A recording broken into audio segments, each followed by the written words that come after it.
Regarde, on va donc aborder donc un thème qui concerne en fait les brachot qui ont été institués par les chachamim avant de déguster quelque chose. On prend une pomme, on fait haetz, on prend du blé, on fait adama. On a donc systématiquement des brachot qui ont été mises en place. La question, entre guillemets, philosophique qui se pose, c'est la suivante. Est-ce que les chachamim, lorsqu'ils mettent en place une bracha, c'est qu'ils imposent la mitzvah de dire une bracha avant de manger? Ou bien, là, parenthèse, la bracha pour un Birkat Hamazon, elle est écrite dans la Torah. Mais tout le reste, c'est marqué nulle part. C'est les chachamim qui sont venus mettre en place un dispositif de brachot. Cette bracha, c'est une mitzvah qu'on t'oblige à faire au moment où tu veux manger. Ou bien, la bracha, elle ne découle pas d'une mitzvah positive, mais d'un interdit de profiter du monde sans faire un petit rappel à Hachem. Ça veut dire sans se rappeler un auto-rappel d'Hachem. C'est-à-dire, tu vas avoir une expérience charnelle de boire un coca. On ne veut pas que ce kiff du coca passe sans connexion avec Akadosh Baruch Hu. Il y a un interdit dans toutes les occasions de plaisir que t'offre la vie. Il y a un interdit de ne pas le connecter avec Hachem. Exemple, tu voyages et puis d'un coup tu es en face de la mer Méditerranée. Alors les chachamim vont aussi mettre en place une bracha dans laquelle tu dois remercier Hachem pour la splendeur de la création. C'est-à-dire qu'à chaque profit dans ta vie, et que tu peux profiter avec les 5 sens, tu peux voir quelque chose d'incroyable, tu peux sentir une odeur qui te transporte, tu peux éventuellement peut-être même écouter. Alors là, effectivement, il n'y a pas une bracha sur la musique, mais une bracha sur le tonnerre et sur l'éclair. Le son et la lumière méritent une bracha. Ça veut dire, tu vis une émotion en fonction du spectacle qui est autour de toi. Ça t'impose, ce serait un interdit que de ne pas connecter cela à Kadosh Baruch Hu. Tu vas donc manger quelque chose, tu vas devoir faire une bracha. Donc c'est la question, c'est une question de comment dire, ce qu'on appelle ça une chakira, ça veut dire on essaie de définir ce qui meut les chachamim. S'agit-il d'une misa qu'ils ont mise en place? Ou bien s'agit-il d'un interdit de profiter du monde sans faire une bracha? À partir de là, on va voir un cas qui est mentionné dans le Shulchan Aruch et qui va nous... comment dire, ce qui m'intéresse, c'est qu'en fait, le Shulchan Aruch cite un Mordechai. Le Mordechai, nous allons voir tout de suite dans le Shulchan Aruch. Im nodalo beshabbat. Donc on est dans le Shulchan Aruch, ilchot tzitzit simaniot. Im nodalo beshabbat, keshuk bekarmélite. Imaginons qu'un bonhomme se trouve dans un carmélite. Un carmélite, c'est un endroit pour lequel il y a un interdit de porter que des chachamim. Ça veut dire que lorsqu'on passe d'un reshut hayachid, une propriété privée, à un reshut carmélite, carmélite c'est par exemple une plaine. Une plaine c'est carmélite. C'est pas un reshut rabim parce qu'en fait il n'y a pas de passage. C'est pas un reshut hayachid non plus, c'est quelque chose qui est en milieu. Donc c'est un carmélite. Alors le carmélite, il dit que, imagine qu'au moment où le bonhomme il marche tranquillement sur un terrain, comme ça, un terrain vague, pendant Shabbat, chez Atalit, chez Alav, pas soul. D'un coup il se rend compte, waouh! Dans mon talit, il y a, il y a n'importe quoi, il y a quelque chose qui s'est coupé. Mon talit n'était pas sous. Lo yassirenu me ala vachiagi ala beito. On dit que tu peux garder ton talit sur toi jusqu'à ce que tu arrives à la maison. Donc tu continues à marcher tranquillement. Alors attention, quel est le problème à ton avis, Ariel? Rappelle-moi ton prénom. Ton prénom? Rudy, pardon. Rudy, à ton avis, quel est le problème de continuer à garder un talit qui s'est avéré un talit qui n'est pas kasher? Il a peut-être déjà accumulé de la gdoucha dans son histoire. Donc il faut... Vous savez, c'est comme quand on coule le Sefer Torah, des fois on dit que c'est kadosh, les outils et tout ça. Et donc? On ne peut pas le jeter comme ça. C'est pas qu'ils ont jeté. C'est de le garder. Le garder, c'est-à-dire quelque part. Peut-être qu'il a une bracha, Non mais la question pourquoi? Ça veut dire qu'est-ce qui m'empêcherait de l'enlever? Pourquoi? De l'enlever. Ouais, parce qu'en fait, quel est le problème? Le problème est le suivant. Mais comment C'est je m'en rends compte quand je l'ai déjà mis alors? Oui, en marchant d'un coup, boum, je me suis pris le talit, le fil, dans, je sais pas, dans un coin, et boum, d'un coup il se déchire. Donc d'un coup, j'ai un habit à 4 coins qui n'a pas les tzitzit, alors que la Torah a demandé de mettre des tzitzit aux 4 coins. Lorsqu'on a un habit à 4 coins, un homme est censé mettre des tzitzit dessus. Alors, on te dit que, imagine le bonhomme, il se rend compte pendant Shabbat, normalement il devrait directement enlever le talit. Parce qu'on pourrait penser qu'en fait il y a un interdit de marcher, avec un habit à 4 coins qui n'a pas de tzitzit. On te dit qu'il n'a pas besoin à Shabbat de l'enlever, pourquoi? Des gadol kevod abriot, car le respect des individus l'emporte sur le problème d'avoir un habit à 4 coins qui n'a pas ses tzitzit. C'est quoi le respect de l'individu? Ça veut dire que ça va être la honte pour lui d'enlever le talit. Agav filou talit katan, chez tachat begadav, même le talit katan qui se trouve sous ses habits, en tsa'el lifshot, t'as pas besoin de l'enlever. D'accord? C'est-à-dire dans l'arbitrage entre avoir un talit comme il faut et s'humilier, ou bien être un petit peu s'auto-vexer d'enlever un talit comme ça en plein milieu de la rue, du Carmélite, alors on préfère garder. Veouadin, dit le Shulchan Aruch, im nifsak echad à tzitziot, ou mitbayesh lishev belotalit. Pareil, si un bonhomme se rend compte qu'il a un des fils qui est cassé, et il a honte de s'asseoir belotalit, d'être assis sans talit. De yuchal lelofsho belo bracha. Il a le droit de mettre un talit qui n'est pas top, belo bracha, sans faire la bracha. Ouais, ça arrive. Le bonhomme il arrive à la choule, ouais. Et, comment dire, il trouve plus que des talites qui sont un petit peu périmés, comme ça, qui n'ont pas l'air super truc. Alors, tu as le droit de le mettre, belo bracha, sans faire la bracha, parce qu'il n'est pas sûr qu'il soit cachère, donc tu vas pas dire qu'il était bêtise, c'est pas un talit. Ouais.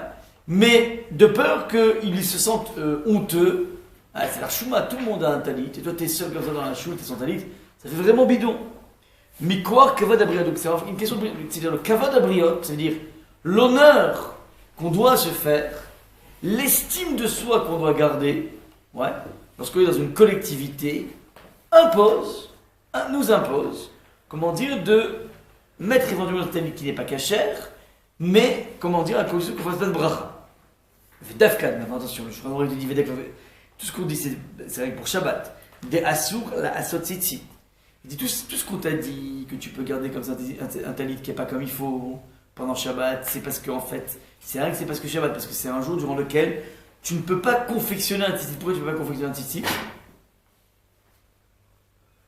que c'est Shabbat. Et quel est le problème de confectionner un tzitzit pendant Shabbat? C'est l'interdit des nœuds. Tu peux pas faire des nœuds pendant Shabbat, c'est interdit. Ouais. Aval bechol qui est à Gavna, mais si on est dans Chol qui est à Gavna dans un cas de figure pareil, assour, c'est interdit. Tu n'as pas le droit de rester comme ça pendant Chol. Et donc tu devras immédiatement l'enlever, même en plein milieu du bus, je sais pas quoi, donc tu te retrouves pas caché. Tu ne restes pas 2 minutes. Maintenant, ce psaque en question vient du Mordéchi, Perek Kama, Daf Tzadik Aleph, ainsi de suite. Ça veut dire que le Mordéchi nous enseigne la chose suivante, que le tzitzit, c'est une mitzvah de le mettre. Ça veut dire quand tu as un habit à 4 coins, ça s'appelle une mitzvah kiyumit. Ça veut dire, lorsque tu as un habit à 4 coins, ouais, tu dois mettre des tzitzit. Mais tu n'es pas obligé d'avoir un habit à 4 coins. Personne ne t'a obligé à ça. Si la mode n'est plus au poncho, ouais, a priori, on va dire, tu n'as pas une mitzvah d'aller chercher un poncho pour le mettre et pour mettre des tzitzit. Maintenant, comment dire, la mitzvah, c'est de mettre des tzitzit. Étant donné que pour Shabbat, je ne peux pas faire de nœud, donc du coup, j'ai plus la mitzvah. C'est la raison pour laquelle, puisque j'ai plus la mitzvah, à partir de là, eh ben, je peux prendre ce tzitzit, ce talit, et le mettre pendant le Shabbat. À condition qu'en fait, il y a une vraie raison, parce que je veux le faire gratuitement. Je ne veux pas l'enlever parce que j'ai peur d'être honteux. Ça veut dire, la peur d'être honteux l'emporte, comment dire, sur le fait que c'est un talit qui est à 4 coins et qui n'a pas de tzitzit. Ce qui m'intéresse ici, c'est que le Mordéchi part du principe que il n'y a pas un issour en soi d'avoir un talit qui n'est pas comme il faut. Ça veut dire que, étant donné que la mitzvah tzitzit est présentée comme une mitzvah de med tzitzit et non pas de ne pas avoir de tzitzit, à partir de là, une fois que je ne peux pas mettre de tzitzit, alors je ne rencontre pas l'interdit de ne pas avoir de tzitzit. C'est-à-dire, l'interdit de tzitzit découle du fait qu'il y a une mitzvah. Mais s'il n'y a pas de mitzvah, il n'y a pas d'interdit. C'est comme ça qu'on présente la mitzvah. À partir de là, la question se pose par rapport toujours à notre... Donc, ça va être ça l'incidence directe. Est-ce qu'on va dire que la bracha qu'on fait sur un fruit, qui a été mise en place par les chachamim, est-ce que c'est la façon dont ils mettent en place, c'est parce qu'ils veulent te faire faire une mitzvah dès que tu as un profit charnel, tu profites d'une fraise, tu dois faire une mitzvah, ou bien...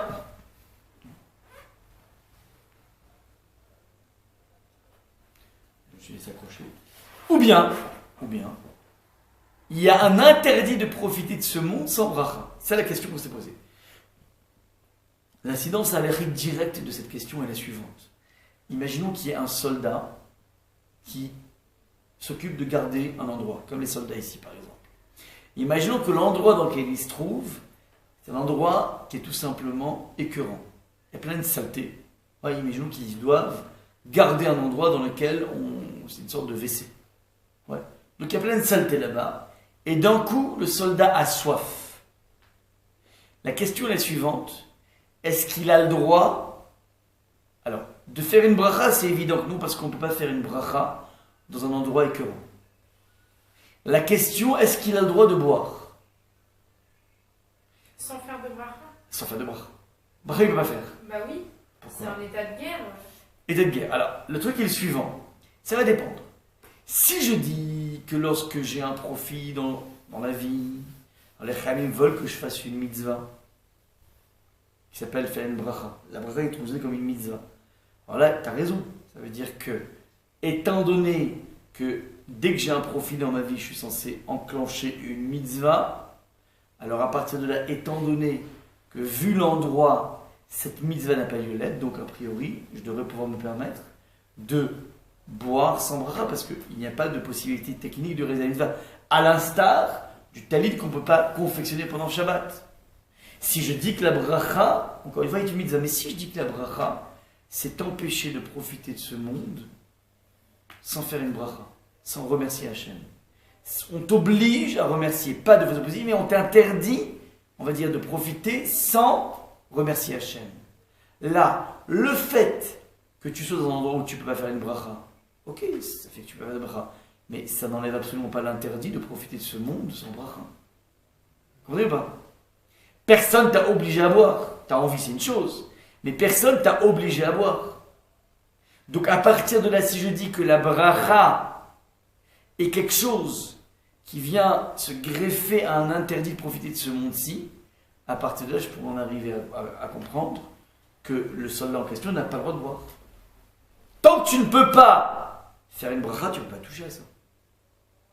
Ah, tu vas me dire, mais je suis embêté parce que c'est tout seul ici, ok, bah tu te débrouilles.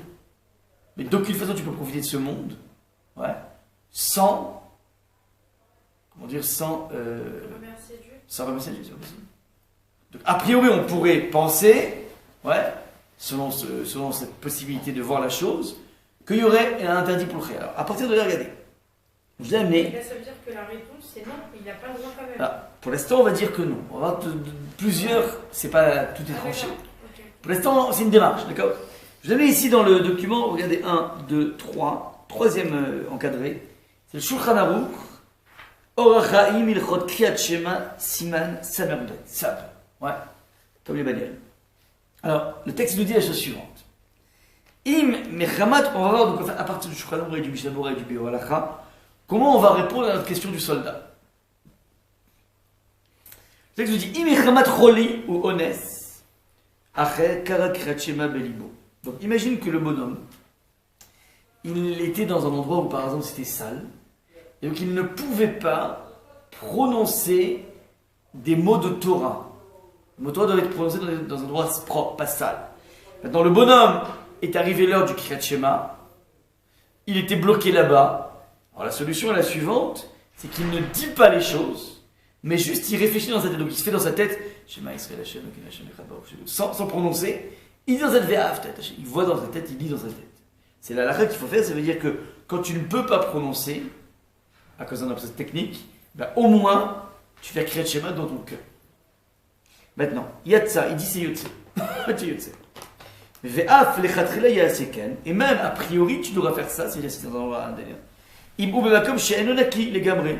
S'il se trouve dans un endroit où c'est pas super propre, il n'est pas totalement propre, pardon, il devra lechatchila penser au schéma et non pas dire le schéma. Vano yachol lenakoto mishu ones. Donc l'endroit est sale, il n'a pas de monsieur propre, il n'a pas de quoi, ou bien il est bloqué pour venir le laver. Alors il y a un Vélibo, il te dit le Shulchan Aruch, tu vas devoir penser dans ta tête. Ouais ou pas? Donc je continue. Donc on approuve quand même la tfila dans un cas de force majeure dans la pensée et le cœur. Pensez que. C'est une hypothèse qui est recevable. C'est plus que recevable, c'est même a priori. A priori, c'est la seule solution à faire. Quand on est dans un cas de. Ouais. Tu es en face d'un endroit qui est sale, ou bien, je sais pas moi, en face d'une vision que tu ne devrais pas voir, ou je ne sais quoi. C'est bien, c'est bon déjà à savoir quoi. Au bilvad, chez le yemakom et tout neuf, les gamins, attention. Pas que ce soit trop pourri l'endroit. Il faut que ce soit un petit peu pourri, pas trop pourri. Pourquoi? Parce que si vraiment la dèche, enfin pas la dèche, comment on appelle ça? La cata. Ouais, par exemple, des toilettes, ce serait hors de question. Hors de question, c'est-à-dire plus que ça. Hors de question, non seulement de dire le schéma, mais qui plus est d'y penser. Pourquoi? Quand on n'a pas le droit de penser, vous savez qu'aux toilettes, on n'a pas le droit de penser à la Torah. Ouais. Donc tu peux même pas penser au schéma. Ben, il s'est caché dans les toilettes. Arrive le moment de Kriyat Shema. Un cacheur qui a mal tourné. Il Kriyat Shema, comment je fais? Il peut pas ni penser ni rien du tout, il est bloqué là-bas. Ouais. D'accord, ça c'est baptisé. Maintenant regarde ce que dit Mishnah Berurah. Mishnah Berurah, donc c'est le commentaire du Chafetz Chaim sur le Shulchan Aruch. Vima makom a ou metunaf legamre. Si l'endroit est totalement sale, Yaer Nusar Kriyat Shema o Abracha Rak. Yachshov belibu shemechouyav. Donc, le bonhomme, il va vous mettre Gabriel, lo Yaer Nusar Kriyat Shema o Abracha. Donc, si l'endroit est trop sale, il n'a pas le droit de penser au Kriyat Shema. Rak, tu dis juste une chose. Yachshov belibu shemechouyav venu yachol lekayem. Il va juste penser à une chose, c'est qu'il est mechouyav. Et dire voilà, j'ai un devoir de faire mon Kriyat Shema. Venu yachol lekayem. Et je ne peux pas le faire.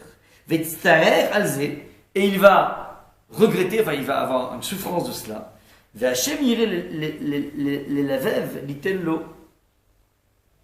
La lève liten lo schar amarshava kevan shiwanus. Et puisque le bonhomme a une véritable souffrance de ne pas pouvoir, ne serait-ce que de penser au au Kriyat Shema, Akadosh Baruch Hu lui donnera le mérite comme si il avait fait le Kriyat Shema, parce que la personne, il était annonce. D'accord? Donc en fait, si le bonhomme, il souffre de cette situation, Akadosh Baruch Hu le graciera d'un mérite parce qu'il a souffert de ne pas pouvoir faire.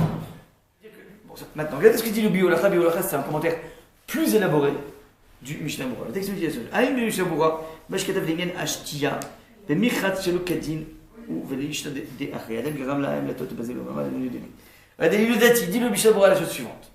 Donc, Davar Zepashut Meod, De En Latir Bishu Shiwanus, à la Bracha. Alors, de quoi on parle de toi?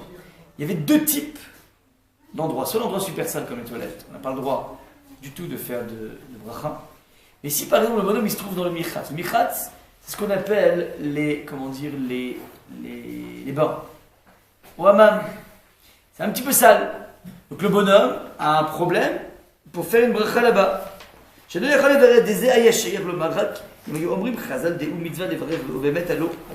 dis comme ça que on ne peut pas permettre à un individu de faire une bracha,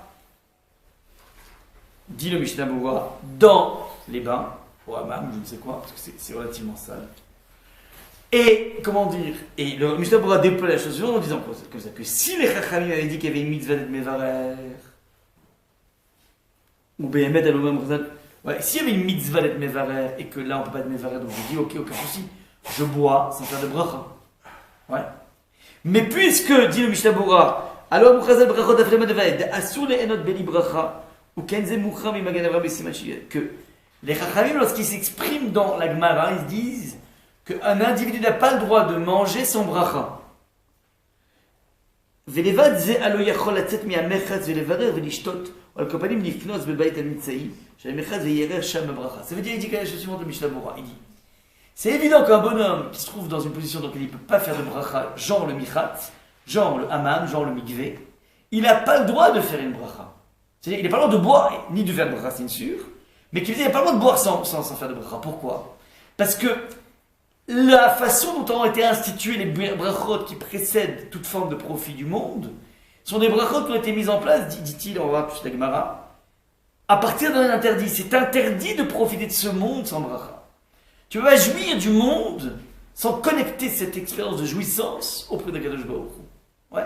Et donc, puisque les choses ont été définies à partir d'un interdit, c'était par rapport à ce qu'on se posait comme question au début, donc puisque tout jaillit de l'interdit, dit le Mishnah Bora, donc à partir de ce moment-là, le fait que toi, tu ne puisses pas être mévarer, tant pis pour toi. Une chose est sûre, ça ne t'enlève pas l'interdit de profiter de ce monde. Donc a priori, vu ce qui est marqué ici dans le Mishnah Bora, qui prend appui sur la Gemara du Maskat Brachot, a priori on pourrait être amené à comprendre que notre Chayal, notre soldat, n'aurait absolument aucune permission, même s'il est bloqué dans un endroit où il ne peut pas faire de bracha, donc il n'aura pas de permission de pouvoir boire ni de manger. Puisque quoi? Puisque tout jaillit d'après le Mishnah Bora à partir d'un Issour. Regardez, la Gemara qui a été donnée par Mishnah Bora se trouve dans le deuxième document ici, dans la deuxième partie. La Gemara s'est posé la question d'où venaient les brachot. Alors, la Gemara répond, et là, zvaraou. Elle répond, c'est une logique. Asur lo l'adam she'eni min ha'olam hazeh belo bracha. C'est-à-dire que la Gemara elle comprend que tout ce qui a justifié l'institution des brachot provient essentiellement d'un interdit de profiter de ce monde-ci sans bracha. La Gemara continue en disant Tanu Rabbanan, tu te rappelles cette Gemara ou pas? Tanu Rabbanan, asur lo l'adam she'eni min ha'olam hazeh belo bracha. On n'a pas le droit de profiter de ce monde-ci sans bracha. Vechol min ha'olam hazeh belo bracha, une personne qui profite de ce monde-ci sans bracha. Ma'al, c'est quoi Ma'al? Mi'ila. Mi'ila, c'est profiter de quelque chose de kadosh. Par exemple, imaginons un ustensile du Beth Amikdash, et la personne, il prend donc un Sefer Torah, il se gratte le dos avec. Ouais, ça c'est interdit. Il y a un interdit formel d'utiliser quelque chose qui est consacré à la Kedusha, et l'utiliser à des fins qui ne sont pas kadosh. Donc la même chose ici. A priori, le monde qui nous a été offert par Hachem, le monde de dégustation, c'est un monde qui est soumis à un interdit tant que tu n'as pas fait de bracha. Le bracha, c'est la carte visa qui te permet de pouvoir déclencher ton rapport avec le profit, avec la jouissance. Si tu veux le bracha, tu n'as pas le droit. Amar Rabbi Yehuda Amar Shmuel, Kol ha-nehene me'olam hazeh belo bracha ke'ilu nehene mikotche shamaim shene'emar. Donc d'où est-ce qu'on apprend ce comparatif entre quelqu'un qui va boire sans faire une bracha et celui qui va prendre un Sefer Torah et se gratter le dos avec, parce qu'il a mal au dos, il se gratte le dos. Quel est le lien? Parce qu'il y a marqué dans les Télim la chose suivante. L'Hachem haaretz umlo'o. Akadosh Baruch Hu, l'Hachem haaretz, la terre, umlo'o, et tout ce que ça implique. Ça veut dire Akadosh Baruch Hu, il est possesseur de la terre et de tout son contenu. Donc tout ce qui jaillit de la terre appartient à Hachem. Rabbi Levi a ramé. Rabbi Levi, il a objecté deux versets qui ont l'air contradictoires. L'Hachem haaretz umlo'a, que l'Hachem haaretz, la terre et tout ce que ça comporte, appartient à Hachem. Les Kativ après, et c'est marqué dans un autre verset, Hashamaim Shavinae, l'Hachem Va'aretz Adani V'Adam. On dit d'un autre côté que Hashamaim, les cieux appartiennent à Hachem, Va'aretz Adani V'Adam, et que la terre a été donnée à l'homme. Donc d'un côté, tu es en train de me dire que tout appartient à Hachem, de l'autre, tu me parles d'une partition. Les cieux à Hachem et la terre à l'homme. Comment c'est possible? Réponse de la Gemara. Kan Kodem Bracha, Kan Nachar Bracha. Ça veut dire. Tant qu'on n'a pas fait de brachot, alors tout le monde appartient à Hachem. Une fois qu'on fait une bracha, c'est ce qui me permet de déclencher une appartenance par rapport à la chose. Je m'approprie la chose. Et la bracha, c'est ma possibilité de m'approprier la jouissance du monde. Vous comprenez l'idée ou pas? C'est vrai que c'est défini. C'est-à-dire que d'un côté, il y a un verset qui disait que tout appartient à Hachem, de l'autre, il y a une partition. Comment tu comprends? Réponse. C'est pas qu'on a négocié une partie du monde. C'est que qu'on nous laisse une clé d'accès au monde par le biais du monde de la bracha. C'est-à-dire qu'on voit de ces versets a priori, ils sont extrêmement clairs, que la bracha avant de manger est un moyen d'échapper à l'interdit du vol. C'est-à-dire que tant que tu n'as pas fait de bracha, tout t'appartient à Hachem. Donc comment tu peux, toi, t'octroyer le droit de prendre une fraise qui t'est pas mis? C'est pas toi, c'est Hachem. T'es un voleur, t'es un brigand, t'es un flibustier. Tu ne vas pas prendre ça. Alors je dis non, je peux parce que Hachem m'a donné cette ouverture. Comment? C'est-à-dire je suis une bracha, je reconnais la provenance et j'associe à un moment de kiff de manger une fraise ou n'importe quoi, un fruit, n'importe quoi, un verre de coca, j'associe ce kiff à Hachem. Donc, d'une certaine façon, j'ai l'approbation d'Hachem parce que c'est comme ça que ça fonctionne.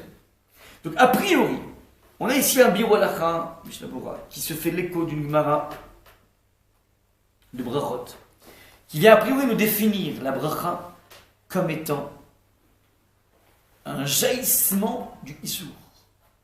Il y a un Issour, il y a un interdit de profiter de ce monde tant qu'on n'a pas fait la bracha.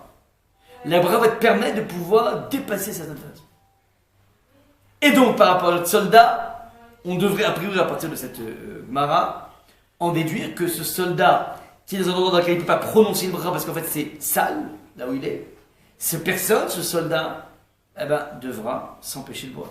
Pourquoi? Parce qu'en fait, puisqu'il ne peut pas faire de bracha, donc tu ne peux pas sortir de l'interdit, le verrou qui est mis sur le monde du profit, et donc tu vas être obligé d'attendre qu'on la relève, je ne sais pas, ou que comment dire, quelqu'un, tu sors de cet endroit pourri, et que tu fasses ta bracha tranquillement.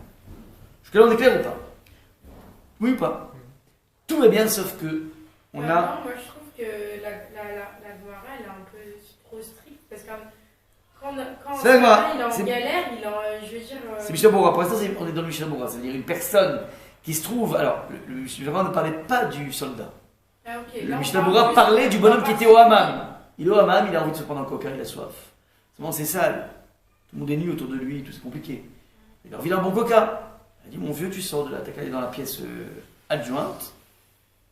Alors, c'est-à-dire, j'aurais dû plutôt que si la bracha c'est une mitzvah, dès que j'ai un profit de prendre un coca, alors j'ai une mitzvah à faire, mais là je peux pas faire ça parce que je suis autour de gens. Je dis, bon, c'est pas grave, alors je bois sans bracha.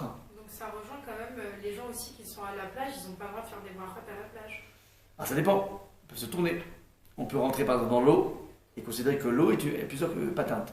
L'eau peut être considérée comme une couverture. Parce que tout ouais, donc je vais pas te rentrer dans des rimes, enfin, il y a des solutions. Ouais, il y a des solutions. Parce que mon cousin qui est étudiant, il m'a dit c'est comme si tu étais dans une salle de bain, dans une piscine, enfin dans tout ce qui est piscine. Peut-être qu'il est très religieux, donc il supporte pas la mixité, mais... Ah, évidemment, mix c'est complexe. Là, carrément, là, vous parlez... Ah ouais, moi, je te parle de la plage tranquille, quoi, la plage de Sheraton, à Tel Aviv. Je vous parle des gens classiques, pas des gens... Évidemment, si on est en face de plein d'images qui ne sont pas comme il faut, c'est complexe de prononcer le nom de Dieu, évidemment. Ouais. Parce qu'on s'entend, on peut rien faire. Ouais. C'est ça, les gens, ils font pas exprès, parce qu'ils ont l'habitude de dire, ils mangent des bambas à la plage. Ils peuvent se tourner, je sais pas, ils se tournent vers la mer. Ils vont large. 3 km de natation, ils prennent leur bamba, ils reviennent. C'est un peu compliqué, en vrai, les gens fautent quoi à la plage. Je me prononce pas Chaz Shalom, je sais pas. Il y a des solutions, il y a des patins, il y a des solutions. Je vais pas rentrer dedans. En tout cas, mais c'est pas le bamba qui est problématique à la plage, c'est autre chose qui est problématique à la plage. Il y a pire que le bamba qui est. Vous c'est carrette. C'est pas moi, non, c'est pas carrette. Non, c'est pas carrette, c'est une image, ça veut dire c'est pas bien ce qu'ils font les gens. Bah, c'est compliqué, on n'a pas le droit d'aller dans une plage mixte, c'est évident, il n'y a pas de question, c'est tout. Je suis pas cache-cache, quoi. Donc, j'avais un très grand conférencier en Israël qui s'appelle Rav Inbal. C'est un chimiste de profession et qui est un des grands conférenciers Rachim. Alors, il a dit comme ça la chose suivante, il dit mais c'est évident, moi je vais jamais dans une pièce mixte. J'ai 50 ans, ma femme en a 45. Je veux dire, mais j'ai pas envie de me mettre dans l'échec du comparatif. J'ai pas envie, je tiens à mon épouse, j'ai pas envie de me mettre en danger, d'être dans un endroit où je vais avoir des... J'ai pas envie, comme ça il disait. Je trouvais ça joli comme explication, ça veut dire, à part tous les interdits, mais c'est vrai que c'est pas très fut-fut, quoi. C'est se mettre un petit peu dans... Comment dire, c'est extrêmement dangereux, quoi, tout simplement. En tout cas, voilà, regardez, maintenant, tout allait bien, jusqu'à là, on aurait pu donc tranquillement, à partir de sa Gemara et de la façon dont le Mishnah Bora définit les choses en nous disant que la bracha, c'est pas une mitzvah, mais c'est juste un moyen d'éviter un issour. On aurait pu dire qu'en fait, que le soldat, lui, il a pas le droit de boire, parce qu'il peut faire de brachot, on pourrait dire comme ça. Sauf que maintenant, on va voir quelque chose qui est assez contradictoire par rapport à ce qu'on a dit jusqu'à présent. Dans les grottes Avelout, par rapport aux personnes qui, les nous, sont censées s'occuper d'un mort. Alors, le texte nous dit la chose suivante dans le Shulchan Aruch, Mi shemet lomet, celui qui a perdu quelqu'un, chez Uchayav leitabel alav, dont doit porter le deuil, Kodem Gvura, donc on est avant la Gvura, donc on est dans le stade de Onen. Onen, c'est avant que la personne ait fait tous les préparatifs et qu'on ait enterré le mort. Au Benkar ou Benkar, Ve'afilu ou Be'ir Acheret, Eino Misa Ve'ochel. Ouais, il ne doit pas, tant qu'on n'a pas enterré, il n'a pas le droit de s'asseoir et de manger, Ve'eno Ochel, Basa Ve'eno Shotiyen, il n'a pas le droit de manger, de la viande, ni de boire du vin. Ve'eno Meverer Birkat Amotzi, Ve'lo Birkat Amazon. Il ne fait ni Birkat Amotzi, ni Birkat Amazon. Ve'en Mevachim Alav, le Mezamim Alav, et on ne l'associe pas à un zimoun, ainsi de suite. À Filouim Ochel, Imachirim chez Mevachim, Lo Yanerem Amen, il n'a pas le droit de répondre Amen. Ou Patour, Mikol Mitzvah Amorot Batora. Donc je répète, le bonhomme qui doit enterrer son mort, il est patour de toutes les mitzvot. Oui ou pas? Il est patour de toutes les mitzvot de la Torah. Maintenant, il y a une chose qu'il est chayav, c'est toutes les interdits. C'est-à-dire qu'il rentre dans une zone dans laquelle il n'y a aucune mitzvah à faire du style tefillin, du style tzitzit. Il n'a aucune de ces mitzvot à faire parce que il doit être tout concentré, tout orienté à l'enterrement, pour l'enterrement. Ouais. Maintenant, ce qui est intéressant, c'est que les interdits, il n'a pas le droit de les faire. Il ne peut pas, parce qu'il y a l'enterrement, fumer Shabbat. Ouais. Il ne se déconnecte pas totalement de la Torah, il se déconnecte de la Torah que par rapport aux obligations, mais pas aux interdits. Et pourtant, regardez ce qui est marqué dans le Shulchan Aruch, qu'il peut manger sans bracha. Vous comprenez ou pas? Or, si on dit que toute l'essence d'une bracha avant de manger est liée à un interdit de profiter de ce monde, tant qu'on n'a pas déclenché une bracha, on ne comprend pas le statut, du onen, donc la personne endeuillée. Alors, endeuillée, premier stade, c'est-à-dire avant même qu'il n'y ait l'enterrement, on ne comprend pas comment c'est possible que le Shulchan Aruch a permis à cette personne de manger sans bracha. Vous comprenez le problème ou pas? Vraiment, si on allait selon la définition du Mishnah Berurah telle qu'on a vu dans la Gemara, que l'essence même d'une bracha c'est lié à l'interdit de profiter de ce monde-ci sans bracha, à partir de ce moment-là, on devrait dire que le onen, il n'a pas été filé, mais il doit au moins manger avec bracha. Parce que, indépendamment de la bracha n'est pas une mitzvah, mais la bracha est une clé qui te permet d'enlever l'interdit de profiter de ce monde-ci. Donc comment se fait-il que le onen, à partir de là, si on a fait des choses comme ça, si la personne du mort qu'il est là, il ne peut pas être avoir une bénédiction de ce qu'il a mangé parce qu'il est en deuil, donc il ne va pas jouir de ce qu'il a mangé. Vous dites, la raison pour laquelle il fait... Oui, ah non, deux secondes. Il a beau être peiné. Il a beau être peiné. Oui, mais il va pas... Une personne qui fait une visite à Auschwitz, il a beau pleurer toutes les larmes de son corps. D'accord. Ouais, mais il profite quand même du coca. Il y a un goût le coca. Ouais, l'assiette de pâte, elle a un goût. Donc c'est-à-dire, il peut être dans un état piteux, lamentable, mais il a quand même un goût. Donc ce goût est interdit et proscrit tant qu'on n'a pas fait des brachas. T'es en train de piquer Hachem. Tout goût, le monde des goûts. Alors il dit ok, il n'a pas de goût, mais c'est faux de dire qu'il n'a pas de goût. Il a quand même un goût. Il a un garant, ça veut dire c'est une réalité. On a dit le vin la viande, mais le poisson il prend. Pourtant le poisson ça a un goût. Donc il est en train de profiter de ce monde sans bracha, c'est un problème. Est-ce que là pour le coup il n'y aurait pas un mérite aussi de ne pas faire un contre-cœur par rapport à cette situation Mais c'est pas contre-cœur. Ah, c'est pas contre-cœur. C'est pas contre-cœur, c'est un fait. Il peut être très triste, mais il continue à s'alimenter, il ne va pas rester dans une anorexie. Mieux que ça, je vous dis. Ça, c'est bizarre. Mais dans les grottes de Avelout, lorsqu'un individu apprend qu'un proche est niftar, il doit dire Baoudé Naemet. Et s'il hérite de la personne qui part, il doit enchaîner sur Shechianu.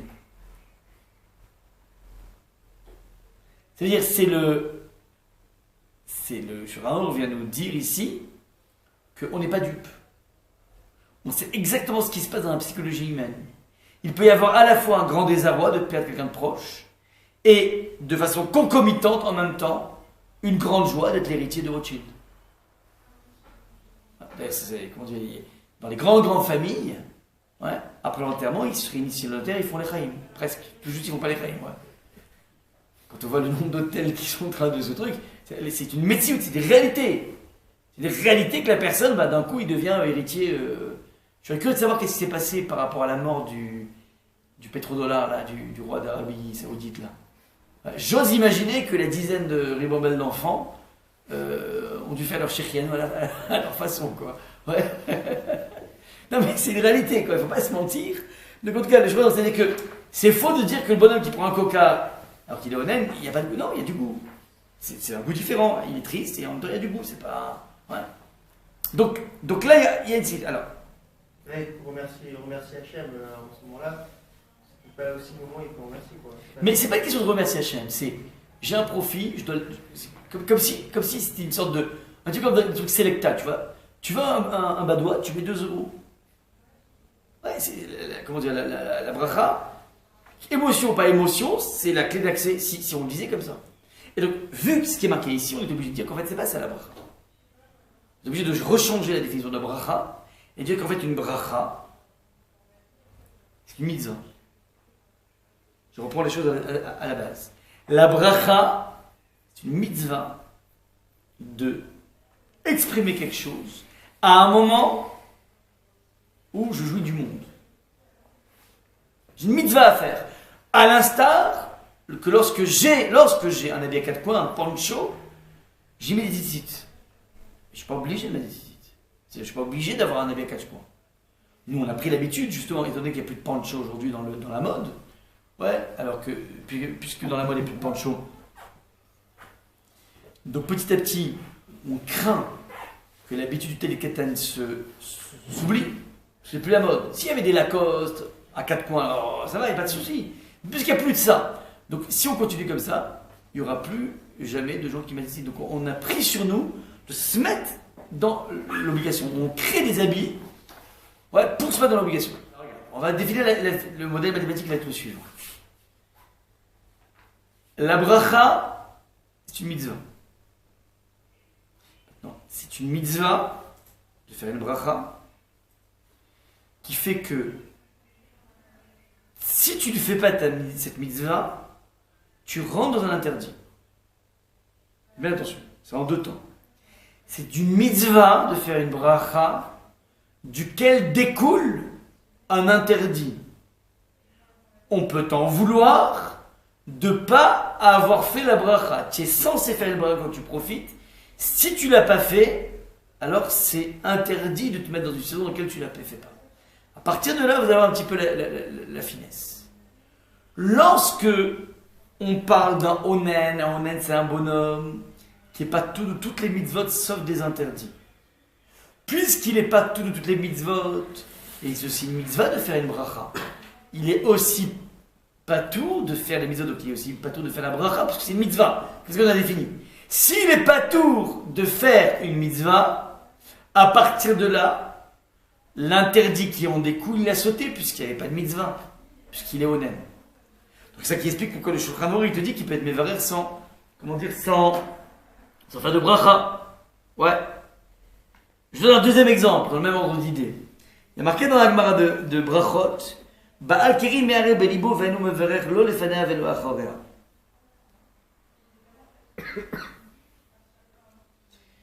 Ba'al keri, c'est donc à l'époque de Ezra Sofer, il y avait, une takana qui avait été mise en place, qui fait que dès qu'un individu avait une quelconque semence, il était censé partir au mikvé. Il était dans un état de non-tahara, de touma.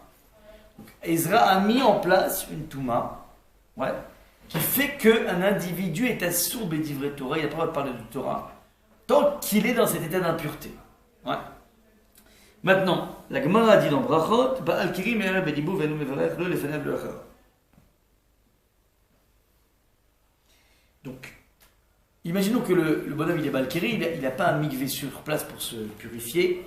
Alors on te dit qu'il peut penser au schéma dans son cœur, donc il va faire schéma dans son cœur sans le prononcer. Il ne fait aucune bracha d'avant le schéma et d'après le schéma. Parce qu'il y a un état de peut-être. C'est plus comme ça aujourd'hui. Ouais, mais à l'époque de Jésus, c'était comme ça. Mais sur le Birkat Amazon, ouais. Maintenant, pour le Birkat Amazon, il va manger sans faire bracha, sans faire motzi. Il fera Birkat Amazon avec ses déroïtas, mais il fera pas, comment dire, à motzi, parce que c'est des rabbins. Et là-dessus aussi, on pourrait se poser la question par rapport au Mishnah Bora. Si tu dis que c'est une question de Issour, donc là, le bonhomme, on ne devrait pas l'autoriser à manger. On devrait l'autoriser parce qu'en fait, il y a un interdit de profiter. Là, tu vois comment on l'autorise, oui, de manger. Donc, ça, c'est une deuxième preuve qui nous amène à comprendre que quoi? Que la définition de bracha n'a pas été mise comme étant une sorte de Issour, un interdit avant de profiter du monde, mais la bracha a été placée comme étant une mitzvah. Un bonhomme qui est dans une impossibilité de faire la mitzvah. Pourquoi? Parce qu'en fait, il ne peut pas prononcer des paroles de Torah. Du coup, il y a une question de honnêteté. Du coup, cette personne a cette possibilité, va accéder aux jouissances du monde sans la bracha. Maintenant, se dessine, si vous voulez, 3 cas de figure. On a dit l'onen, donc c'est la personne qui est endeuillée. Cette personne, lui, bénéficie d'une exemption des mitzvot. Puisqu'il est exempt des mitzvot, donc il est aussi exempt des brachot. Puisqu'il est exempt des brachot, donc à partir de là, ne jaillit absolument pas l'interdit de manger sans bracha, donc il peut manger sans bracha. C'est le premier niveau. Le deuxième niveau, ça va être, dans le même ordre d'idée, c'est le soldat. Le soldat, il fait la ronde. Lorsqu'il fait la ronde, il est là pour garder le peuple juif. Il est en train de faire une mitzvah. Il y a un principe dans la Torah qui s'appelle Aosek be mitzvah, patomé mitzvah. Une personne qui est affaire à une mitzvah, ça l'exemple de n'importe quelle autre mitzvah. Ça veut dire qu'étant donné que le khayal, le soldat, il est affairé à protéger le peuple juif, en tout cas une partie du peuple juif, donc il est affairé à une mitzvah. À partir du moment où il a fait une mitzvah, ça le rend patou de toutes les mitzvot. Il devient comme une sorte de onen.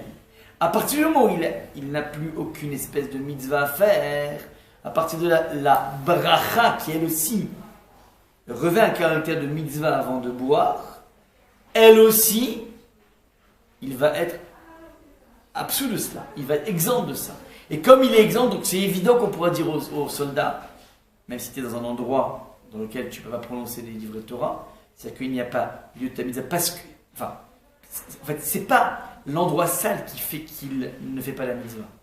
C'est le fait qu'en tant que tel, un soldat, il est affairé à une mitzvah. Donc ça lui enlève la mitzvah de la bracha. Donc du coup, il n'a plus l'interdit de boire sans bracha. Donc le soldat, effectivement, il pourra boire sans bracha. Ouais.